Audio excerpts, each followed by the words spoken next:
sa ating mga kababayan sa buong Pilipinas at sa buong mundo. Mga kaibigan, welcome sa ating programa dito sa Power Cells. Ito po muli inyong gabay sa kalusugan. Daniel Serrano po, Doctor of Ministry in Naturopathy. Ating pong ipagpatuloy ang ating topic. Ito ay tungkol sa cancer. Now, ang ating bigyan daan, mga kaibigan, itong paano ba nagde-develop ang cancer. Ayan. As I said, ang cancer ay isa lang yan. No? Kahit saan man yan napunta sa parte ng katawan, isa lang ang cancer. Kaya lang tinatawag yan na cancer sa lung, sa liver, sa colon, sa pancreas, etc. Kasi doon po nag-develop yung cancer. Pero isa lang ang cancer. Okay, mga kaibigan? Now, ayon po sa mga eksperto, cancer is a class of diseases characterized by uncontrolled cell division. Meaning, ang mabilis po ang kanyang mutation sa normal. Nagmutate ang mga cells ng ating katawan pero hindi sobrang bilis. When there is fast mutation of cells, there is danger na magiging abnormal yung cells that can lead to tumor or cancer. Yan, mga kaibigan. At the ability of these cells to invade other tissues is also high risk. Kung hindi, halimbawa, high ang mutation ng cell, nagiging uncontrolled na siya, pwede po itong mag-migrate sa ibang parte ng katawan, at yun ay tinatawag na invasion o parang atake, mga kaibigan. At ang tawag din yan sa ibang termino ay metastasis. Nag-metastasis na yung cancer, pero yan po ay mangyayari kapag umabot na po sa stage 3 ang cancer. Pag stage 1, hindi pa po yan mag-migrate kahit it's stage 2. Huwag lang umabot sa stage 3, medyo delikado na talaga siya. No? Kaya kung may na-diagnose na cancer, mas mabuti earlier. Mas mabuti nga yung nagsimula pa lamang, ay napigilan na ba? Di ba? Ganyan lang naman mga kaibigan kasi mahirap na. Okay, mga kaibigan? So, let us talk a little about the free radicals. Now, ang free radicals ay napakalaking usapin ito, mga kaibigan.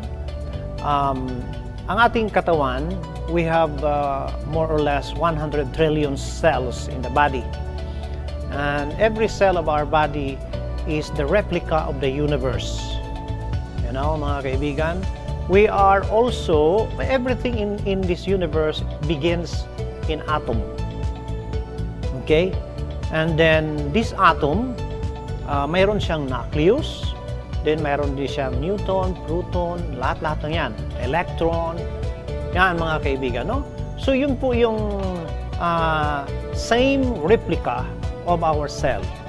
Kaya nagkakaroon tayo ng free radicals. Now, some of these electrons are nagkakaroon ng missing of pair o kaparis, mga kaibigan. So, may kaparis ang bawat electron. Okay? In case of free radicals, yung kaparis niya mawala. It means that there is lack of energy when there is missing pair of electron. Kaya ang symptoms yan ay nanghihina ka, pagod ka, lagi kang pagod. Kahit na hindi ka naman nagtatrabaho ng mabigat, you feel very tired or tardy. Mga kaibigan. So it is also symptoms of free radicals. Mga kaibigan. Free radicals are like rubbers which are deficient in energy. Okay? So free radical attacks and snatch an electron from other cells to satisfy themselves, thus damaging cell membrane. So kasi chain reaction yun eh. Pag nakawin ng isang mas malapit na area, no, yung kanyang electron, di mabawasan siya. Ay simpre magkukuha din siya ng iba. So chain reaction talaga yan, mga kaibigan. Lalo na kung ang lifestyle ng isang tao ay hindi nagbabago. No? May mga pagkain na nagkukos ng free radicals. Mayroon ding lifestyle na nagkukos ng free radicals. every one of us has stress. But walang tao na walang stress. Mayroong tao po na wala ng stress. Ano yon? Patay na. So, while we have still life, we will always have stress. But we need to manage our stress. Hindi pwede na tayo ang natatalo sa circumstances of our life. Kailangan po, we can manage our stress by prayer, faith, trust in God, by being friendly and loving and hopeful. Hindi yung wala na tayong pag-asa, malas talaga. Hindi maganda yan. Diba, mga kaibigan? So, free radicals are unstable atoms that can damage cells causing illness and aging. So, ito yung dahilan kung bakit mabilis ang tao tatanda kung marami siyang mga stress. Okay? So, free radicals are linked to aging and a host of diseases, mga kaibigan.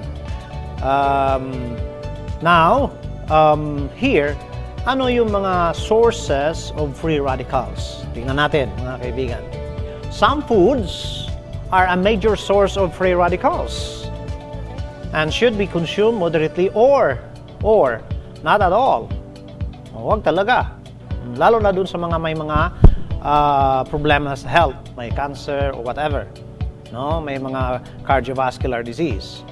So ano yung mga pagkain na very high in free radicals? Ito, avoid high glycemic foods. Ano yan? High glycemic foods are really high in sugar yan. So mga refined sugar, refined carbohydrates, kasama na diyan ang puting kanin. Refined yan refined flour. Karamihan ng mga tinapay natin galing sa refined flour. Kaya yun ang hindi maganda. Okay? So that is pro-free radicals. Hindi siya anti-free radicals, mga kaibigan. Another factor here that really introduce free radicals in our body is processed meats. Ano yan? Mga preservatives in processed meat. Andyan yung mga sausages, bacon, ham, and salami produce free radicals, according to many researchers. At ayon sa mga eksperto, this has been listed as carcinogenic. So yun, mga kaibigan, So andyan yung fried foods, andyan po yan, French fries. I'm sorry to tell that because nandyan po yan, mga kaibigan. Air pollution, pesticides, tobacco smoking, alcohol. Talagang nandyan na yan, mga kaibigan. Red meat is now known to be a free radical food. So, okay lang yan kasi kung wala pa tayong sakit. But remember, kahit na wala tayong sakit, pag nakain tayo niyan, it produces lots and lots of free radicals inside our body. Our body can make a balance because there are healing process na ginagawa ng ating katawan. Pero kung tuloy-tuloy yan at medyo natatalo na ang ating katawan, hindi na niya kayang i-recuperate ang kanyang sarili, doon na po magkakaroon ng serious problem. Another problem is, here is another problem. Ang mga red meat is high in iron. Now, what is iron? Iron is good, but here, iron from red meat is called heme iron. And according to many researchers, ang tawag nito ay pro-oxidant. Very easy to be absorbed yan. Mabilis talaga ma-absorb sa katawan yung heme iron. But it is not good iron because it is pro-oxidant. Now, anong ibig sabihin yan? Pro-oxidation. Oxidation means free radical. Kaibigan. If you want to understand what is the meaning of the word oxidation, you just slice an apple. Ang unang slice mo doon, maganda ang kulay niya.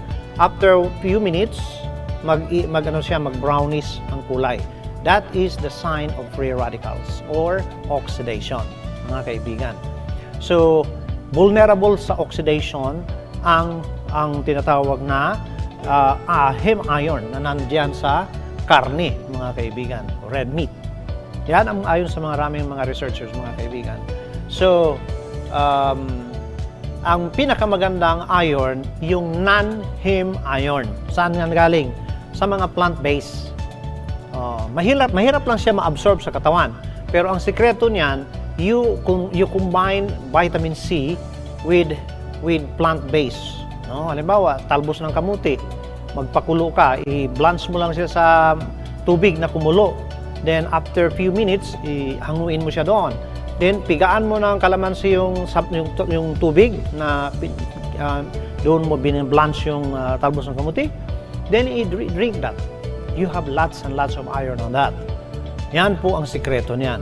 Without vitamin C, non-hem iron cannot or can hardly be absorbed by the body.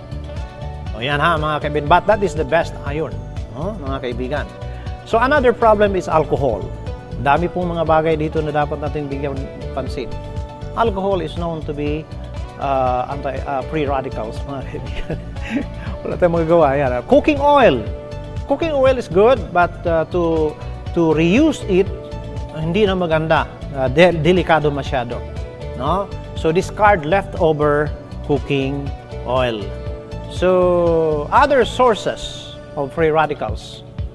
Now, free radicals come with a metabolic process in the body and external sources including X-rays, smoking, chemicals, ozone, and air pollutants. Some drugs and chemical pollutants. So yan, mga kaibigan. So this produces free radicals according to many researchers, mga kaibigan. No? Now, according to the National Library of Medicine, National Center for Biotechnology Information, free radicals and microwave. Now, this is a big problem. Mga oven ba, mga kaibigan, na microwave? According to many researchers, these appliances affects biological systems by increasing free radicals, thus leading to oxidative damage. So, we want to advise, lalo na sa ating mga kababayan na may mga suliranin sa kalusugan, avoid this device. Microwave, mga kaibigan. So here, what we need is foods that are rich in antioxidant.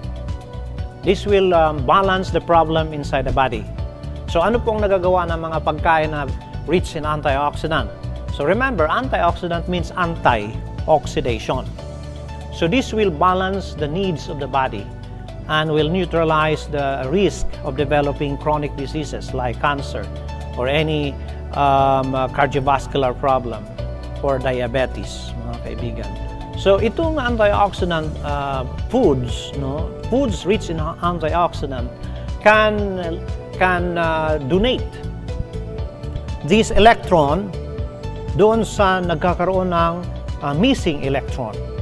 So this will rebalance the energy of our cell level, mga kaibigan. Kaya mga pagkain na mataas sa antioxidant is very good. Anti-cancer yan. Pero kapag niluto mo kahit yung vegetables, pag niluto mo yan, patay na ang enzyme yan.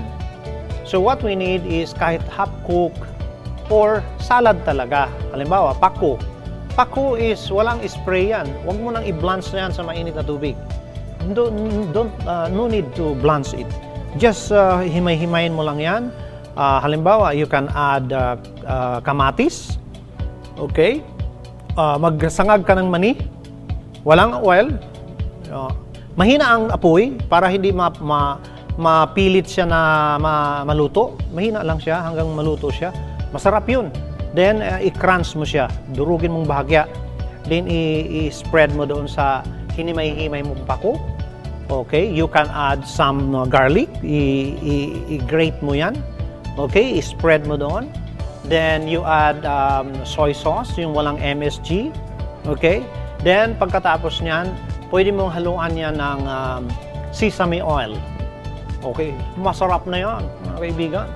Okay na yan.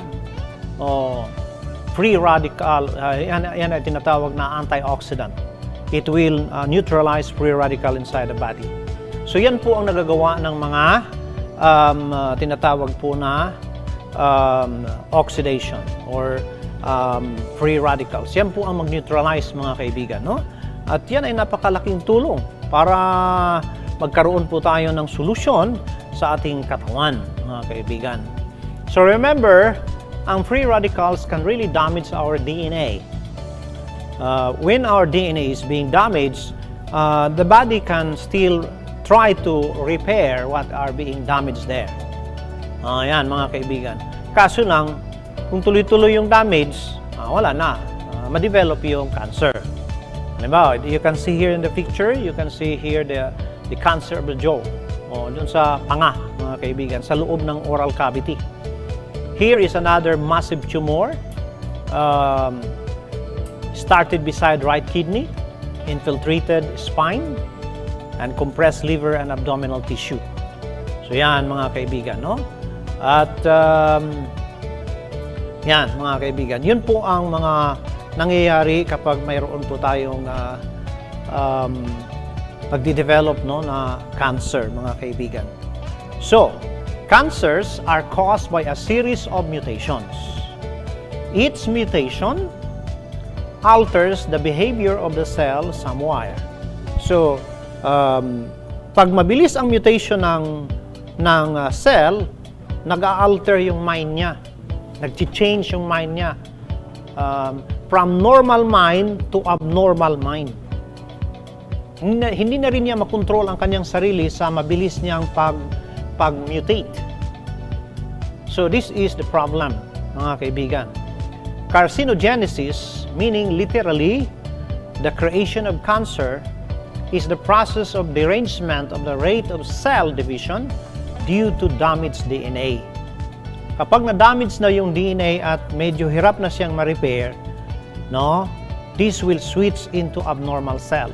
Now, once ang normal cells mag-turn into abnormal cells, it seems na nag-switch siya into living forever. Wala nang katapusan siya na nabubuhay. Now, ang problema dito, mga kaibigan, ang cell it is programmed to die. But when the cell is becoming more abnormal and is becoming cancerous, now it is no longer programmed to die. It is programmed now to continue to replicate. Kaya naging abnormal na siya. Out of control na siya. Hindi na siya part of the body. Kasi kung part of the body, ay control siya ng DNA blueprint ng katawan. Hindi siya magsubra na lalaki kasi part of the body. Pero pag naging abnormal na siya, hindi na siya part of the body. Kaya lalaki na lang siya sa loob ng liver, sa baga, o sa suso. Di ba? Yan. Mga independent cells na sila. Okay? Kaya hindi maganda ang exposure nitong mga free radicals na itong mga kaibigan. At remember, this has something to do with the food we eat, and the environment we are living. Cancer is ultimately a disease of genes. Sakit ito ng gene ng ating DNA, mga kaibigan. Typically, a series of several mutations is required before a normal cell transforms into a cancer cell. Tumor suppressor genes code for chemical messengers that command cells to slow or stop mitosis in order to allow the DNA to repair. So mayroong mechanism ang ating cell na, dahan-dahan ka na para ma-repair yung damage sa DNA. Ang problema, mayroong code yan. Pag nasira yung code, hindi na siya mag-switch into readjustment para magkaroon ng opportunity ang DNA na ma-repair. So kapag ganyan na ang nangyari, tuloy-tuloy na maging abnormal ang cell. So this is done by physical enzyme or special enzymes which detect any mutation or damage to DNA, such as that mistake is not carried on to the next generation. Now, tumor suppressor genes are usually triggered by signals that DNA damage has occurred. So, magkaroon siya, may problema tayo dito. Nasira yung DNA. Nandun pa naman sa nucleus yan ng cell. Kaya hindi po pwedeng hindi ma-repair yan. So, in addition to inhibiting mitosis, they can code for such enzymes themselves or sending signals to activate such enzymes. Pero gamitin nila yung code, mga kaibigan. Now, the problem here kung nasira yung code because of high mutation of cell. Yun yung hindi maganda, mga kaibigan. Kaya iwasan natin yung sobrang stress, mga pagkain na mataas sa free radicals. Huwag talaga, mga kaibigan. Oh. So dito, mutation can damage the tumor suppressor code or gene itself, or the signal pathway which activates it, switching it off. So, hindi na po siya makontrol. So, the invariable consequence of this is that DNA repair is hindered or inhibited. Once na na-inhibit na po yung capacity ng cell na mag-repair doon sa DNA, wala na po. Tuloy-tuloy na maging cancer yan. So, DNA damage accumulates without repair, inevitably leading to cancer. Yan, mga kaibigan. So, now, kung ang cell ay wala na talagang kakayahan na ma-repair, okay, mga kaibigan, ang huling gagawin ng cell, kasi sira na talaga siya, mag-switch siya into apoptosis. Apoptosis is the mechanism of the cell to commit to death kung hindi na talaga siya ma-repair. Okay? So, yun ang gagawin ng cell. Now, ang problema nito, mga kaibigan, sometimes, the mechanism of the cell to switch into apoptosis is also destroyed. Kaya kahit na kailangan na siya mag-switch into death, no? Mamatay na siya, magtuloy-tuloy pa rin siya kasi nasira yung mechanism niya na mag-switch into apoptosis. Kaya ang mangyari dito, mga kaibigan, ang ating natural killer cell, yung tinatawag na white blood cell, no? The T cell, minomonitor niya ang bawat cell kung normal pa ba siya o abnormal. Kahit yung mga cell na na-infect ng virus, minomonitor yan ang ating mga T cells. Kasi yung antigen ng mga virus na yan, makikita yan sa surface ng cell, mga kaibigan. Ngayon, makikita din niya kung abnormal na yung cell. Lalapitan ngayon ng T cell, sabi, "Uy, abnormal ka na talaga ba?" Sabi, "Oo nga eh. Kailangan ka na mag-switch into apoptosis. Gusto ko pero hindi ko talaga kaya. Nasira na yung switch ko." Ibig sabihin, hindi pa lubos yun na naging luko-luko, ha? Pag luko-luko na talaga yan, hindi na yung makausap. So, sabihin ngayon ng T-cell, kung hindi ka na talaga mag-switch into apoptosis, ako na mismo mag-execute. I-execute po yan ng T-cell, mga kaibigan.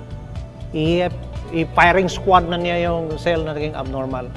That the T-cells will do in order to avoid developing cancer inside the body. So, yun po, mga kaibigan, ang stage o paano na-develop ang cancer sa ating katawan, mga kaibigan. So, kung makikita natin, ang apoptosis ay yung ibang term na ginagamit niyan, suicide. Ako, ayaw kong gamitin yung salitang suicide. Pangit ba? Because even God does not sanction this kind of act. No? I-switch lang niya ang kanyang sarili into to die. Kasi normal lang naman talaga. Tulad ng tao, pag may sakit, hindi niya kaya magamot. Di ba, mamatay? Pero hindi yan suicidal. Kaya sa mga medical term, ginagamit yung word na suicide. No, I don't want to use that. No, mga kaibigan. Kasi hindi naman talaga yun namatay na walang dahilan. Mayroon talaga siyang sakit, di ba? Disease of gene nga eh, di ba, mga kaibigan, na hindi na nare-repair, no, mga kaibigan. So yun po ang nangyayari sa ating pong katawan at we can help our body to avoid developing cancer, no, mga kaibigan. Saan mang parte yan. Ang masama lang dito, wala tayong mata na tumitingin sa loob kung kumusta na ang atay ko, kumusta na ang baga ko. Wala. Mabubulaga ka na lamang kung masama na masyado naramdaman.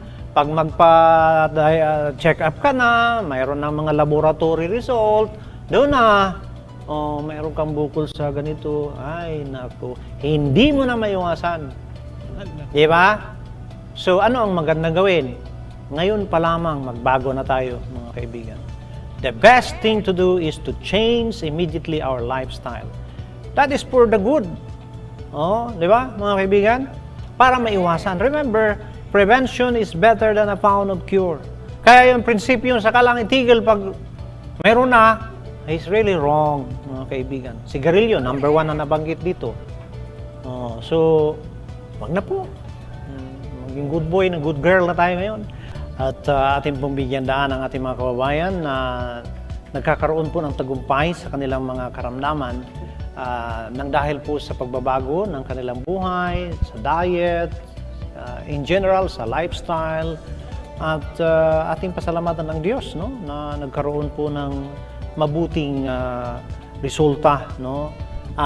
Galing po ito kay Grits McLover. Sabi niya, sa ngayon problem ko ang fatty liver po. Ang blood pressure ko ay hanggang 130 lang naman po. At madaling mapagod at parang nahihilo. Baka sa mata ko ito at pag lab ko, mataas din sugar ko po. Hanggang 205. Medyo mataas nga. 110 yung borderline. So, this is double. No? So, hindi maganda yan. Kapag mataas ang sugar sa blood, mas mababa ang energy. Okay? At yun ang dahilan kung bakit wala lang lakas. Pati yung ating ari, wala na rin lakas yan. Kasi kulang na siya ng oxygen at saka nutrients. Ayan, mga kaibigan. Yung hilo, maaaring mayroon din yung kinalaman sa yung mata. Sometimes, nahihilo tayo sa mata natin. Pero it is also sometimes caused by deficiency of B-complex. Ang mga tao may diabetes, very, very deficient yan sa B-complex. Kaya pati yung emotion, hindi na rin maganda. Kaya kailangan i-restore yung right diet. You choose healthy foods. Yes, imagine mga kaibigan, saging, ultimong saging, mayaman yan sa serotonin. Serotonin is a happy chemical, no? Happy hormone. You want to be happy, you eat saging, mga kaibigan. Importante yan. At kailangan din natin ng mayaman yan sa B1, B2, yung mga ganyan. Yung patatas, mayaman yan sa vitamin B3, vitamin B6. So, nandun po yun. Basta kain lang tayo. Simple, mga kaibigan. At importante yan para mag-increase po yung metabolism. Kasi ang problema sa diabetes, it is metabolic syndrome. Kailangan i-restore natin yung right diet, healthy diet, para pag kinain natin yun, masaya ang katawan, daming nutrisyon. Sige, masaya sila. Ganun lang po yun. Kapag walang kasayahan, halimbawa, nagtatrabaho ka, madaming trabaho, pagkatapos ang sweldo sa iyo ay 50 pesos lang sa maghapon. Sino maganahan yan? So, ganun din yung katawan natin. Yung mga cells sa katawan, hindi sila masaya. Ang daming kinain pagkatapos, wala namang vitamin, mineral. Naku, walang antioxidant. Ay, naku mga kaibigan. Hindi sila masaya. Kaya pasayain natin ang ating mga cells sa ating katawan. Yan mga kaibigan. Sultan Baniata. Oo, maganda talaga liniment oil kasi makalunas talaga ng sakit. Ubo, pilay, sakit yan, nasugatan, talsik ng mantika at sakit sa likod. I know that kaya lang ni try naman kasi may pamangkin may grabe ubo niya tapos di siya makatulog. Kaya nang gi-try namin ipainom na alis ubo at nakatulog po ito. Hindi yung linimin yung power cell mga kaibigan. No, yung power cell yun Ay, yung isa naman, haplos ng pagmamahal. So yan mga kaibigan. Okay mga kaibigan, no? Maganda po ang result ng ating mga kababayan sa pag-take ng power cells. Nicole Disales, from Davao City po ito, no? Okay. Hiyang kaayo akong duha ka anak aning yamibit. Na maganda. Nanambok jud sila ani. Sayang lang kaayo sukad atong ECQ undang tanan trabaho sa Davao hangtod karon wala pa intawon na balik trabaho sa akong bana. wa mi kapalit usab og Yamivit, affordable man unta ang presyo ng gamay silag samuy sugod pag biya ani naapektuhan jud sa kapait. Brigada News Davao Basin di ay. Maganda na sana. May liit uli. Sige lang, God will provide, mga kaibigan. Lalo na ngayon, medyo bumalik na uli ang sigla ng ating ekonomiya, and we hope for the better this year. At dumating naman po yung mga vaccine. Yun man pong pag-asa na iniisip ng mga tao, pero medyo may kahalong pangamba kasi umabot na sa almost 30 ang namatay kahapon na minalita, mga kaibigan. Wala eh. Ganyan talaga yan. Ewan ko baga, bakit yung mga vaccine ba, ang kanilang ginagamit dyan para pang-preserve ng virus, mayroong mercury yan. Very toxic sa nerve yan. Ewan ko baga, bakit yun ang ginagamit? Wala, tamagawa eh. Kaya, mas mabuti na lang, palakasin natin ang ating katawan ba? Minsan nga, nag-iisip ako, pagkadaming binibinta, saan kaya kinuha nila yung virus? Grabing negosyo, no? Pati virus, gawing negosyo. Kaya, mas mabuti, palakasin ang ating immune system, mga kaibigan. Okay, mga kaibigan, no? Jen Malaguygiano Uliza.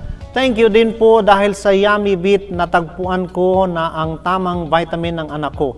Halos lahat ng vitamins kasi nasubukan ko na. Sana po magkaroon ng Yamivit chewable para di matapon every inom. Less effort po kasi di na need ng kutsara. Maganda pong suggestion yan. Now, ang kagandahan sa Yamivit, mayaman po yan sa vitamins, minerals, B-complex.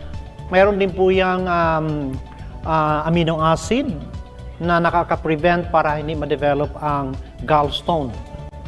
Mga kaibigan, napakaganda po. At nakakatulong yan para mabilis tumangkad ang anak natin at pangpatalino. So maganda, mga kaibigan, no, sa ating mga kababayan.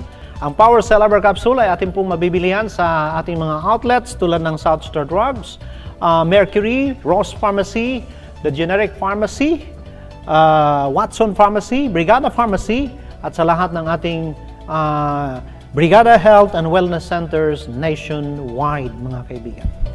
Okay, mga kaibigan, like and follow us on our Facebook page na Power Cells. At mag-subscribe po tayo sa ating YouTube na Tanong Mo, Sagot ni Doc. Lalo na sa mga kababayan natin na hindi makasubaybay sa ating programa kasi maraming mga trabaho at hindi angkop sa kanilang schedule. You can follow us on our YouTube channel na Tanong Mo, Sagot ni Doc. At masubaybayan po ninyo ang magkasunod-sunod na program natin dito sa Power Cells, mga kaibigan.